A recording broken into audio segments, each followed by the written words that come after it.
Bom dia pessoal, tudo bem? Aqui mais um vídeo com vocês. Diego já ali na ponta ali, iniciando o desktop do cliente. Bom, vamos lá pessoal, mostrar para vocês aqui uma máquina que a gente vai fazer com vocês hoje. De manhã cedinho aqui, o sol forte. Opa, vamos ver. Esse aqui ó, esse aqui é o Dell Latitude E7250. O que acontece aqui, pessoal? Bom, é o seguinte, a máquina não dá sinal nenhum. Ó, tô aqui com a fonte Dell, tá ligada, tá? Vou conectar aqui no notebook do cliente. Vamos ver. Aperto o botão Power. Nada, tá? Tem os LEDs indicadores aqui. Nada. Então, vamos ver esse Dell Latitude, ver se a gente encontra o que está acontecendo aqui, trazer a solução para o cliente, tá?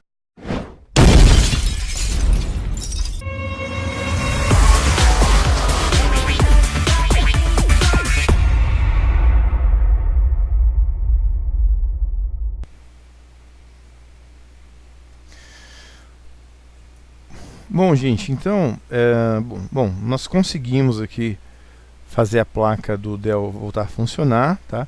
Eu vou mostrar aqui para vocês.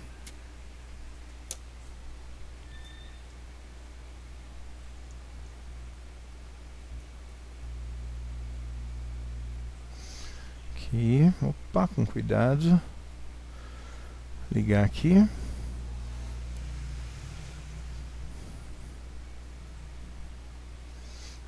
Aqui, gente, ó, tá? Bom, no caso desse conserto, não foi possível mostrar para vocês todo a execução, o conserto em si, tá? A gente não deu para fazer a filmagem, mas eu vou passar para vocês agora. Vamos aqui mostrar como que foi aqui o raciocínio, né, qual foi a lógica aqui para a gente chegar nos componentes danificados e fazer esse reparo, tá bom? Então a gente vai fazer junto aí com vocês de casa para ajudar aos que gostam aí da manutenção de notebooks, tá bom? Vamos fazer isso então.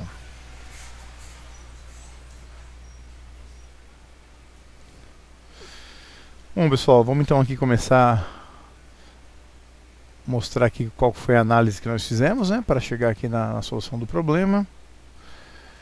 Ok. Bom, então primeiro vamos conhecer um pouquinho mais dessa placa-mãe. Vou mostrar para vocês aqui no schematic dela. Ok, ó. Bom, então ela é uma placa com arquitetura já Broadwell, né, quinta geração.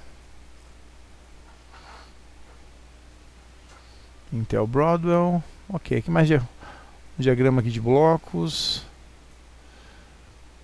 Aqui falando um pouquinho sobre os estados aqui de power, né? Os estados S5, S3, S4. Os power rails, né, que são as linhas de tensão. Aqui o diagrama de bloco de como que a tensão se distribui, né? Ok. Então vamos voltar lá na placa.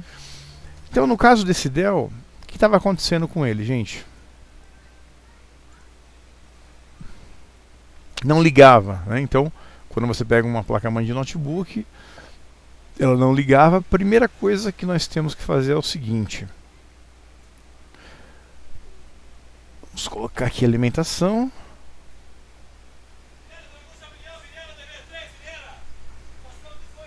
Vou ligar aqui no DC Jack, tá?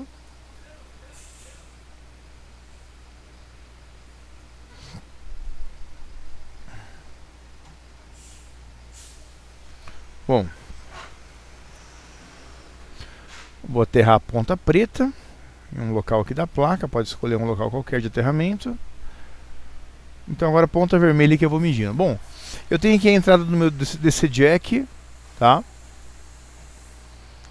Aí vocês podem ver no multímetro aí do seu lado direito Bom, aqui eu tenho aqui, ó. Bom, aqui é a entrada, né? O DC Jack entra aqui, ó. Então aqui eu tenho 19 volts, né?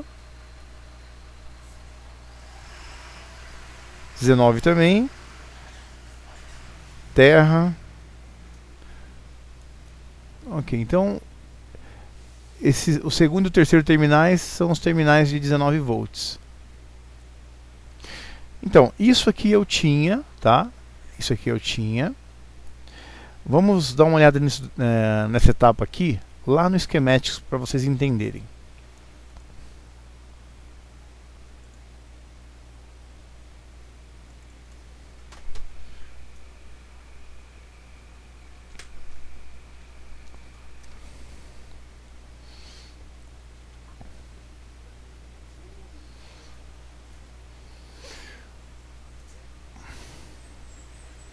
Bom, então aqui, o que estava acontecendo? Aqui eu tenho o meu conector, onde vai o DC Jack, ok. Aqui eu tenho o meu primeiro indutor PL4. Então o 19 volts ele vinha por aqui, ó. Aqui no source do meu MOSFET canal P, deixa eu aumentar aqui, ó. Tá, esse aqui é um MOSFET canal P, ó, setinha saindo do gate aqui, então é canal P, né? Quando entra no gate, canal N. Então esse PQ4 eu tinha 19 volts aqui no source, tinha 19 no gate, e aqui eu tinha 0 volts no meu dreno. Eu tinha que ter 19 volts aqui. O que acontece? Para eu ter 19 aqui nesse dreno do PQ4, eu tenho que ter uma tensão mais baixa do que o 19 volts. Vamos supor um 15, um 14, né? Geralmente aqui é em torno de 9 volts nesse projeto. Então eu teria que ter 9 volts aqui, mas eu tinha 19. Se eu tinha 19, o 19 daqui não passa para cá, tá bom? Quem faz esse controle aqui sempre é o que? Dos gates dos MOSFETs de entrada. É o CI Charger, né? Que eu já comentei em outros vídeos. Ok. Os dois MOSFETs de entrada aqui são PQ4, que é esse, em conjunto com o PQ700, que eu vou mostrar para vocês, ó. Aqui, ó. PQ700.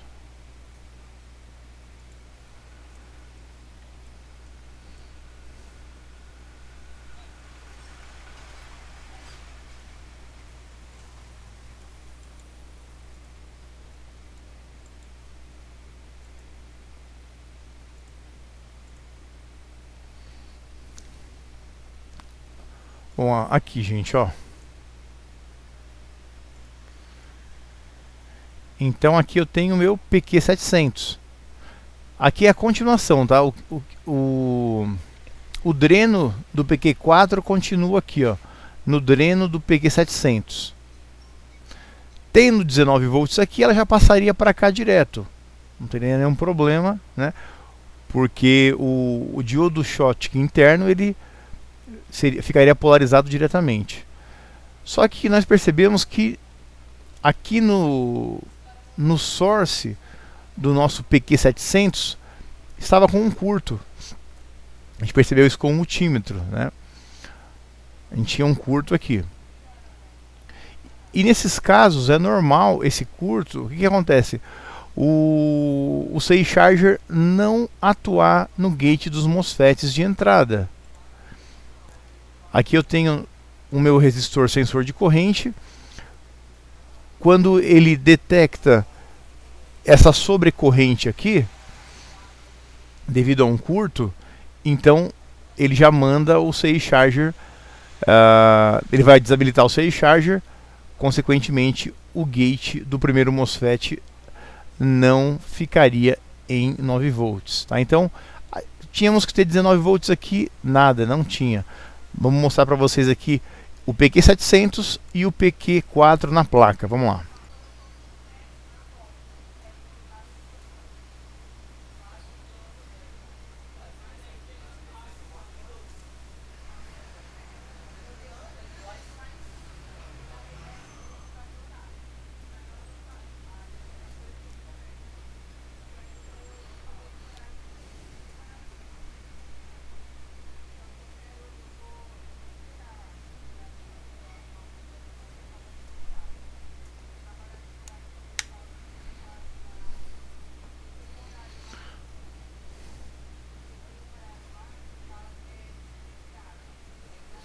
Bom, pessoal, então, o que acontece?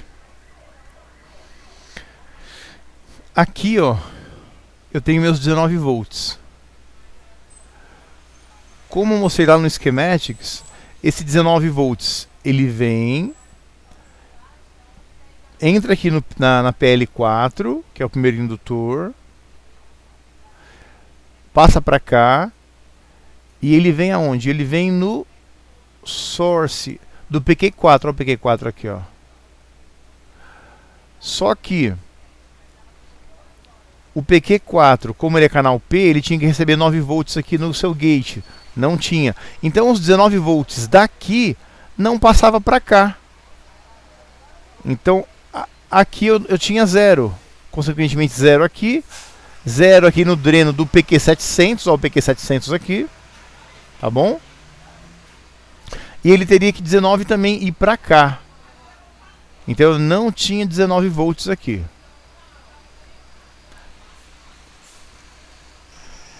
Depois que ele passa aqui do PQ4, os 19 do PQ700, aí ele vai para onde? Ele vai lá para o meu resistor sensor de corrente, que é aqui, ó, gente.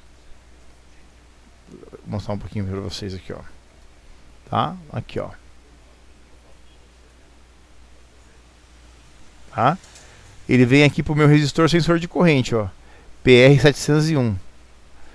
Então, ou seja, o 19 volts não chegava aqui, já morria, né? O 19 volts já morria aqui, ó.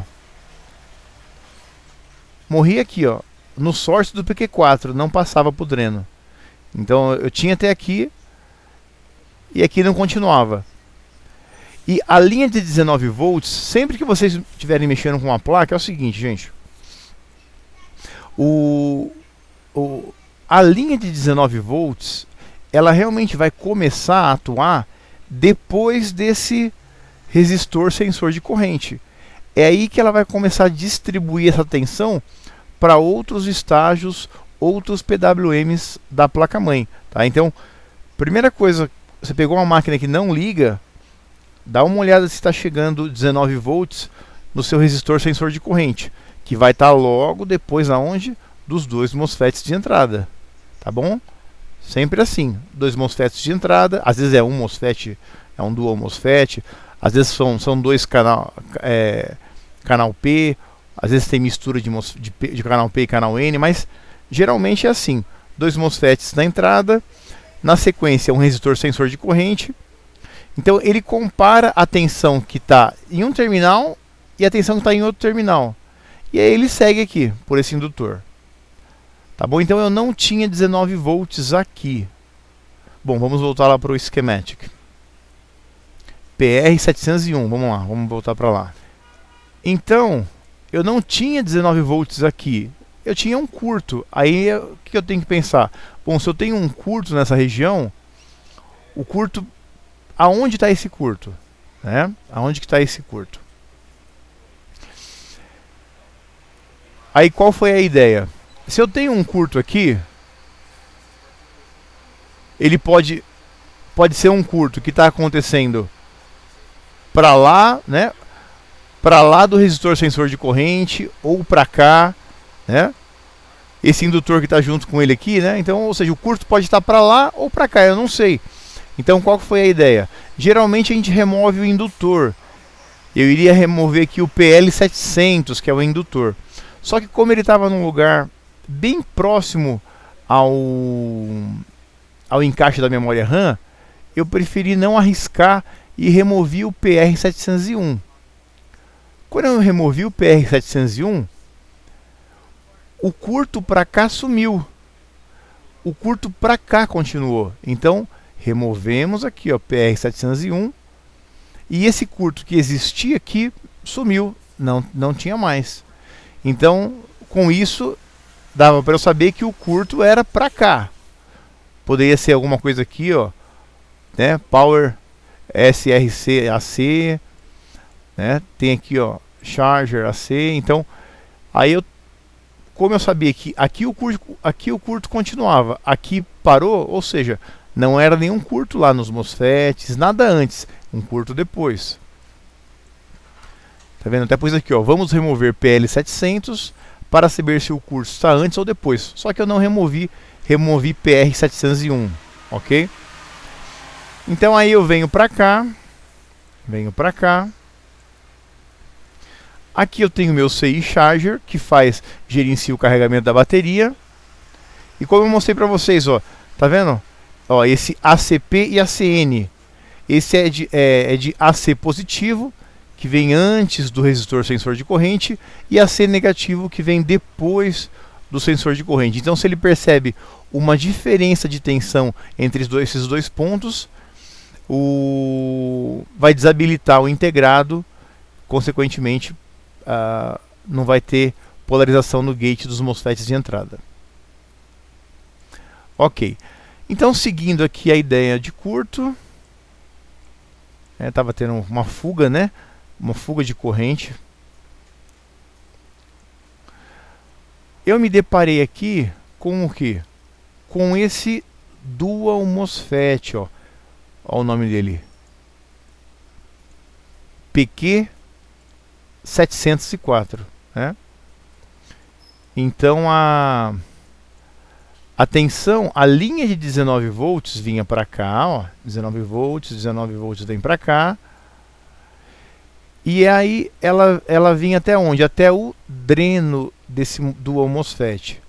Ela chega até o dreno do Dual MOSFET, tá bom? Bom, como chegou até aqui, qual que é a próxima etapa? A próxima etapa é eu verificar se esse MOSFET tinha algum problema. Por quê? Porque aqui, ó, tá vendo? Ó, o Source 2, ele é aterrado. Então, se eu tiver um curto de dreno para Source, ia matar os meus 19 volts.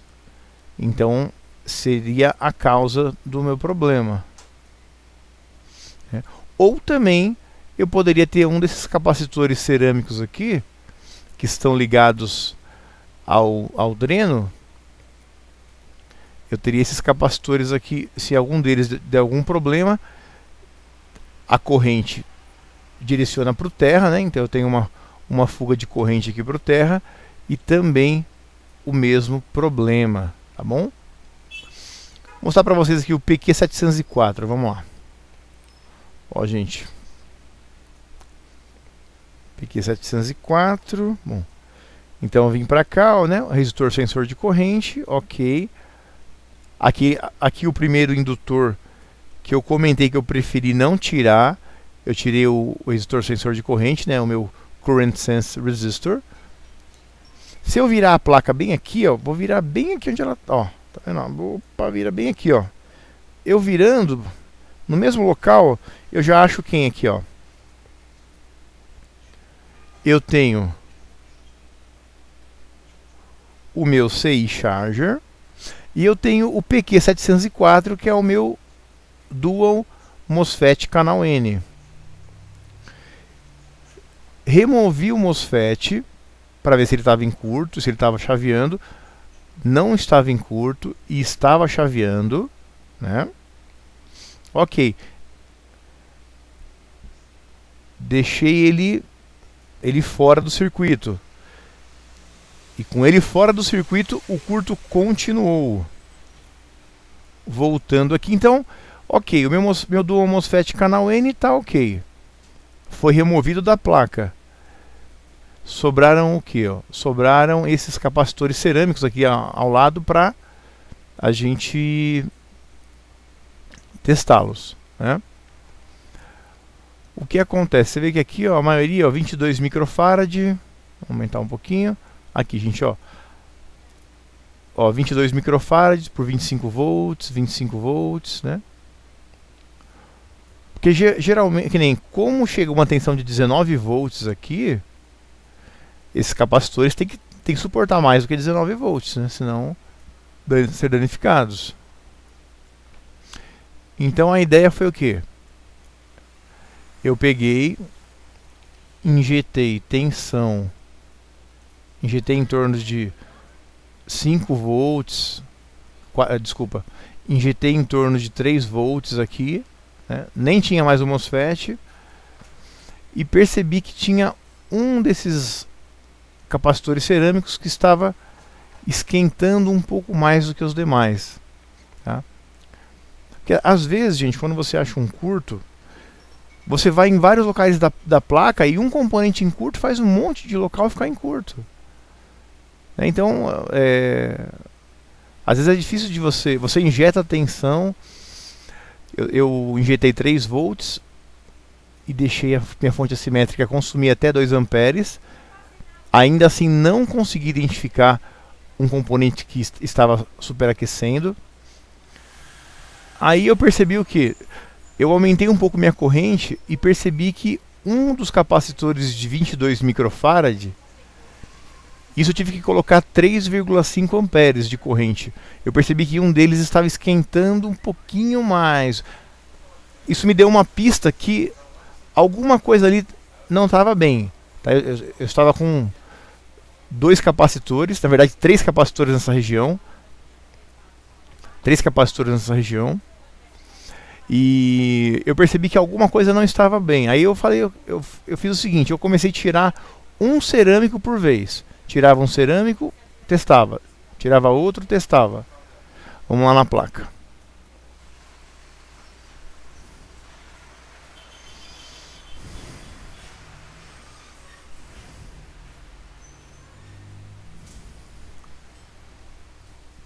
Bom, então, pessoal, aqui, ó, o que eu fiz? Ó, ligado ao dreno do Dual MOSFET, eu tenho aqui, eu tenho esse capacitor cerâmico, esse capacitor cerâmico. Na verdade aqui eu tinha 2 capacitores cerâmicos. Eu removi um, removi o outro. Quando eu removi o terceiro, o curto parou. Aí eu fiz um teste com o capacitor cerâmico e realmente ele estava em curto, tá? Estava em curto.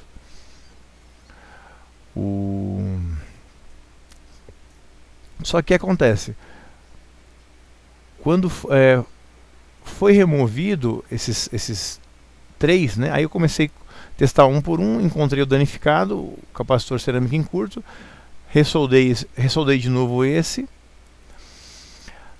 ressoldei esse daqui de 22 microfarad. Aí eu precisava conseguir um outro de 22 microfarad por 25 volts. Só que eu não tinha. O que eu fiz? Eu consegui 2 de 10,5, 11 microfarad por 25 volts e soldei os dois em paralelo, né? Capacitâncias de paralelo, elas se somam. Então 11 aqui com 11 aqui, 22 microfarad, que fez a função de um único capacitor de 22 microfarad, 25 volts, tá bom? Então, feito isso, o curto sumiu. Eu voltei o Dual MOSFET, não tinha mais curto nenhum. Ok, então resolvemos a questão do curto. Aí passamos para um teste da placa.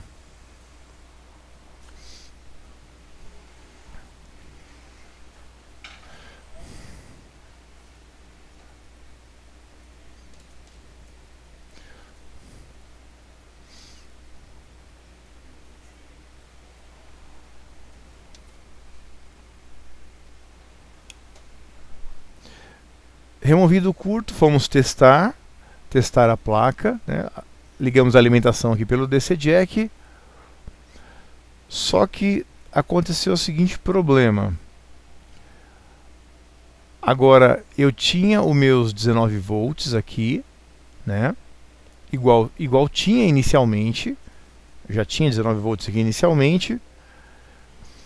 Porém, o que acontecia? No meu Current Sense Resistor, né, no meu resistor sensor de corrente, eu tinha, ao invés de ter 19 volts aqui, eu tinha a tensão variando de 8 a 12 volts nele. 8 a 12 volts, ou seja, alguma coisa mais estava errada, né?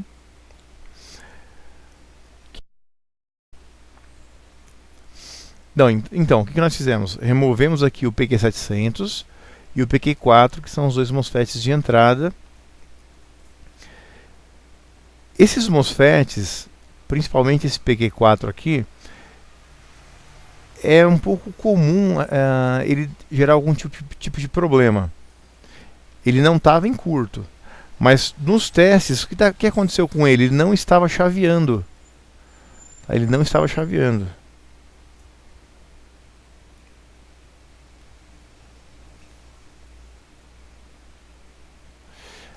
Aí o que nós fizemos?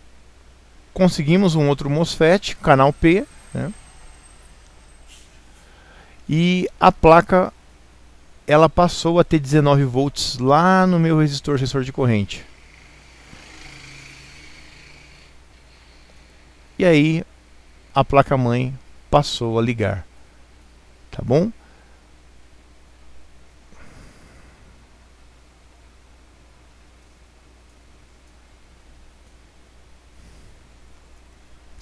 Aí após a troca desse MOSFET, eu passei a ter minhas tensões primárias, né? Aqui, ó, em PL101 e PL102, eu tenho meus 3 V always e os meus 5 V always, que são geradas pelo conversor DC-DC, né? Que nesse caso aqui é o...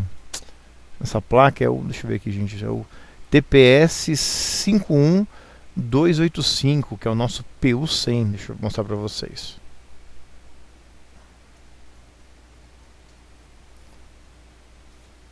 Opa.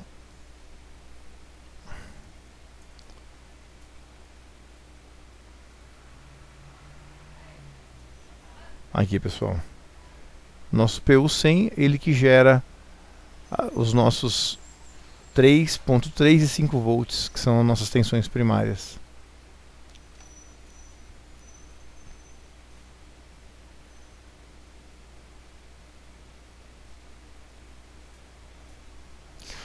Aproveitando aqui, deixa eu dar uma dica para vocês, gente, que é o seguinte, ó. Esses jumpers aqui, tá vendo? Ó, PJP 101, PJP 22. Esses jumpers, quando a gente remove, ainda mais quando a gente tem um caso de curto, vamos supor que você tem um curto e está bem difícil de encontrar na placa-mãe. Você pode, se a placa ela tem essa opção de remoção dos jumpers, você pode fazer o que? Você pode isolar certos circuitos. Então vamos supor que eu tenho um jumper que alimenta o meu PWM da memória RAM.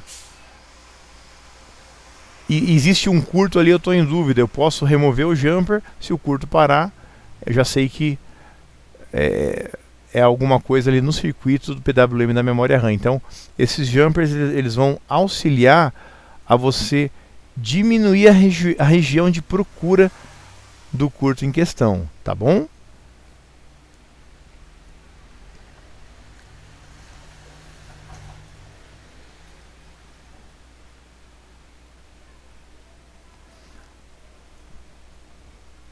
Deixa eu ver se tem mais alguma coisa para mostrar para vocês.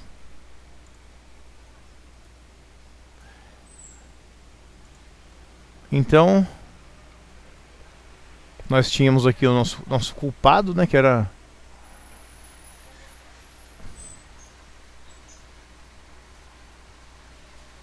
um culpado aqui.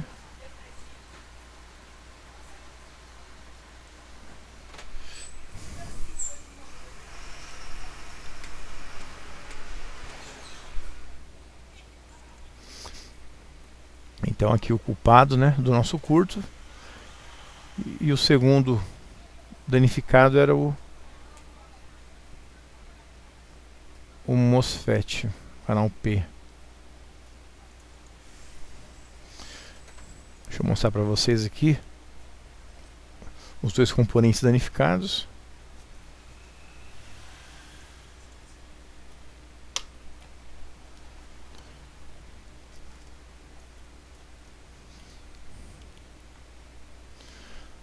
Deixa eu pôr aqui na escala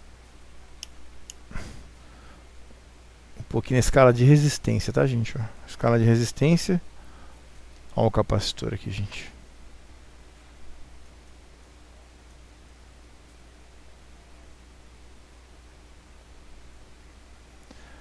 0,3 ohms, né? Que na verdade é a resistência do cabo aqui das minhas pontas de prova.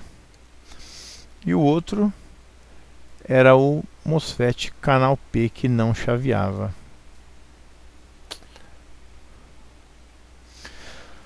Bom, é isso aí, gente. Espero que o vídeo tenha ajudado aí. E vamos agora montar aqui essa máquina para o cliente. Se alguém tiver alguma dúvida aí, fique à vontade nos comentários. Tá bom? Desculpa um pouco aí a demora. Ficamos aí 2 meses sem colocar vídeos, né? Vamos ver se a gente consegue agora manter pelo menos aí em torno de um vídeo por semana. Tá bom? Obrigado, pessoal. Até o próximo vídeo.